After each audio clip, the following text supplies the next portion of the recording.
अब मैं आप दोनों से एक सवाल पूछ रहा हूं, वाशे साहब आपसे, विवेक जी आपसे, आप में से कोई भी इसका इंटरप्रिटेशन करना चाहेगा? आइए प्लीज, आइए आप मेरे साथ आइए। वो सुधांशु जी, आप इसका जवाब देने के लिए आना चाहेंगे? अच्छा ठीक, एक मिनट, आइए विवेक जी प्लीज गो अहेड, आप मुझे बताइए। हाँ देखिए, मैंने जो अभी तक सुना सुधांशु जी को, हाँ। जो कुछ मैंने सुधांशु जी को अभी तक सुना, मैं इसका इंटरप्रिटेशन की बात कर रहा हूं। हाँ, मेरे को बोलने दीजिएगा जरा थोड़ा सा। और उन्होंने जो है अपना सारा का सारा आर्गुमेंट दो तरीके से ट्विस्ट करने की कोशिश करी। नंबर वन, वो कहते हैं साहब आप हिंदुओं के ग्रंथों को क्वेश्चन कर रहे हैं, इस्लामिक ग्रंथों को नहीं कर रहे हैं। So two wrongs don't make a right. Discussion Ramayan पे है तो रामायण पे रखिए। रॉन्ग मानते हैं? हाँ, कुरान को रॉन्ग मानते हैं? सोच के बोलिएगा। आप सोच के बोलिए, बोलिए। दूसरी बात, बोलिए। सुनिए सुनिए, आप देखिए पलट गए आप पलट गए मान्यवर। डिस्कशन रामायण पे है और आप इसको ये जस्टिफिकेशन दे रहे हैं पब्लिक को। जस्टिफिकेशन नहीं साहब, वो जाकिर नाइक कह रहा मार दो, जाकिर नाइक से क्या लेना देना? कोई तुलना नहीं। मेरा जाकिर नाइक से कोई लेना देना नहीं है, इसलिए तो अब मत बोलिए ना। हाँ, लेकिन भारत से लेना देना है तो बोलूंगा। दूसरी बात, एक बार सुन लेते हैं। अब ये जब डाइवर्जन पे आते हैं तो ये इन्होंने इस पंक्ति के ऊपर ये इतना बोल गए 15-20 मिनट, इन पंक्तियों के ऊपर ये बोले ही नहीं। ये सब कुछ बोल गए लेकिन पंक्तियों के ऊपर नहीं बोले। अरे सर, आपने सुना नहीं शायद? नहीं, हमने सब सुना सर। वो सब कुछ बोल गए, वो बोल गए कौन सा ग्रंथ, कौन सा पेज, कौन सी पंक्ति, किस भाषा और किस कालखंड में लिखा गया, लेकिन पंक्तियों पे बिल्कुल नहीं बोले हैं। ये सीधी सी बात है। दूसरी बात सुनिए, नहीं सुनिए, अरे हमें सबने सब सुना, सुनते जाइए। अब आप सुनते जाइए, ये एक सच्चाई है हिंदू धर्म में। क्लैरिटी ला दूं, बोलने दे सर। उन्होंने इसका पूरा रेफरेंस, पूरा इंटरप्रिटेशन सब बताया सर। मैंने सुन लिया जो समुद्र वाली जो कहानी वो सुना रहे हैं, ठीक है। और समुद्र बोलता है हिंदू धर्म में। अगर मैं कहूंगा सुधांशु जी को, अगर मैं सुधांशु जी को, सुधांशु जी ने कहा अन्य धर्मों का क्रिटिसिज्म करना इनका फैशन है कि साहब अन्य धर्मों में तो समुद्र बढ़ जाता है, हमारे धर्म में समुद्र बोलता है। हर धर्म में कुछ ना कुछ ऐसा होता है जो हमें लॉजिकल लग सकता है या दूसरे धर्म वाले को लॉजिकल लग सकता है। अब आप आ जाइए आज के इस विषय पर हम डिस्कशन कर रहे हैं। सीधी सी बात है और यह सच्चाई है, जातिवाद इस देश की एक समस्या और सच्चाई है। देश का शंकराचार्य शूद्र वर्ण का नहीं हो सकता। मंदिरों में, बोलने दीजिए सर, मंदिरों में पूजा कराने का अधिकार एक ही जाति के पास रिजर्व्ड है, रिजर्वेशन है, ब्राह्मणों के लिए है। ये फैक्ट है। और ये सब कहां से आया? गीता के अंदर भगवान कृष्ण ने बड़ा क्लियरली लिखा है। सर मुझे एक बात बताइए, इससे रामचरितमानस का क्या लेना देना? आप जो बता रहे हैं अभी, इसका क्या लेना देना? नहीं, बोलने दीजिए सर, आप मुझे रोकिए मत। नहीं, आप बोलना चाहते हैं, इस पे बोलना चाहते हैं सर? आप बोलते तो हमेशा ही हैं, लेकिन इस पे मैं पूछ रहा हूँ आपसे। बोल रहा हूँ सर, क्या बोल रहे हैं? जातिवाद हमारे धर्म का, हमारे, अरे सर, इसका इंटरप्रिटेशन क्या है? आप इसको कैसे देखते हैं? बड़ा क्लियर है। क्या क्लियर है? बड़ा क्लियर है। इसका इंटरप्रिटेशन ब्लैक एंड व्हाइट में क्लियर है।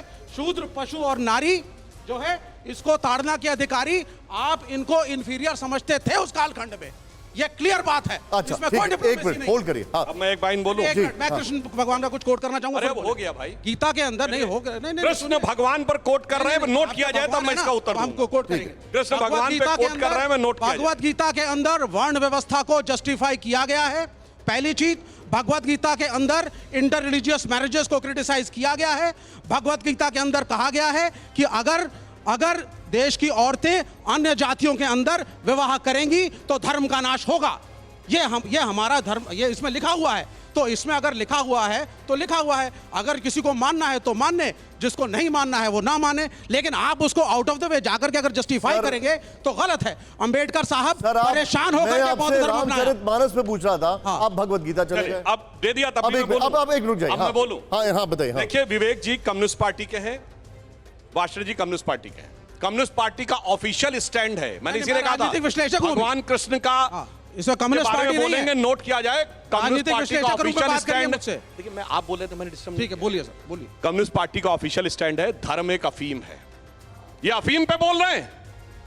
पूछिए, कम्युनिस्ट पार्टी के रूल में है कि कोई मंदिर में नहीं जा सकता, पूजा नहीं कर सकता। और मैं एग्जांपल के साथ बोलता हूं, 2007 ये गलत कह रहे हैं। बंगाल की गवर्नमेंट, ये गलत कह रहे हैं। आप बोल रहे तो मैंने डिस्टर्ब नहीं किया मान्यवर। आप गलत कह रहे हैं। आपको कम्युनिस्ट सिद्धांत, आपको कम्युनिस्ट सिद्धांत क्लियर नहीं है। सुधांशु जी, मैं अपनी बात पूरी कर लूं मान्यवर, फिर आप बोलिएगा।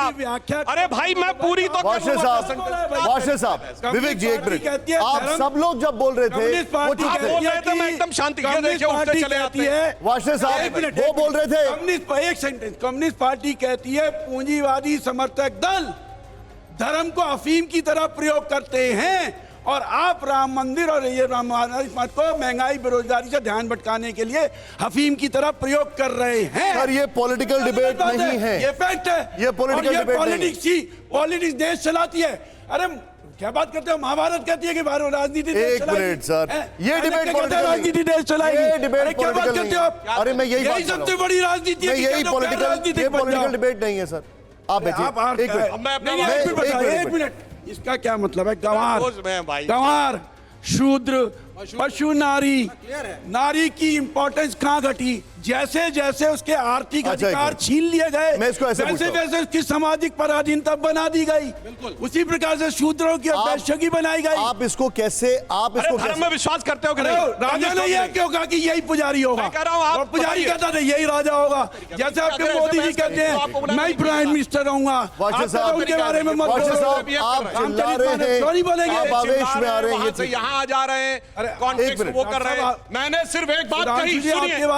तो मैं बोलूं भाई, क्या तरीका है बहस करने का? वो बोल रहे थे, सीख रहे हैं, वो बोल रहे हैं, वहां वो चुप थे। एक मिनट सर, आपने मैंने झूठ नहीं बोला, मेरा संकल्प में बोला। आप उनको बोल रहे, जब भी वो बोल रहे हैं आप बीच में आ रहे हैं। सुनिए, 2008 में वेस्ट बंगाल की गवर्नमेंट के ट्रांसपोर्ट मिनिस्टर थे मिस्टर चक्रवर्ती। उन्होंने दक्षिणेश्वर काली में जाकर पूजा की तो प्रकाश कारात ने एक्सप्लेनेशन कॉल किया कि आप कम्युनिस्ट होकर कैसे पूजा कर सकते हैं। और सुनिए सुधांशु जी, पूजा आपका व्यक्तिगत ठेकेदार है, आज तक किसी को नहीं होगा। बहस करनी है तो नहीं। सुधांशु जी एक सेकंड, राज्य का धर्म बनाना चाहते हैं, हम उसके खिलाफ हैं। साहब राज्य धर्म नहीं बनाएगा, हम उसके खिलाफ नहीं हो सकते। किसी को बोलने नहीं दे रहे, चीखते जा रहे हैं, चले जा रहे हैं, ठीक नहीं कर रहे हैं। खड़े हो जाते। सर आप मैंने सिर्फ एक बात कही, मुझे एक बात बताइए। एक मिनट अगर अगले बार बोले खड़े हुए तो फिर डिबेट नहीं हो, हम बस चले जाएंगे। ठीक है, आप बैठिए। मतलब नहीं है यदि बोल रहे ठीक है तो ठीक है, बोले शांति, लेकिन हर बात उठ के चले जाते, कोई मतलब इस बात बार बोलने नहीं देते। मखनलाल जी, सुधांशु जी एक सेकंड, सुधांशु जी एक मिनट, दो लोग हैं। उनको संभालिए, देखो तमीज नहीं है। अच्छा मखनलाल जी आप बैठिए, आप प्लीज बैठिए।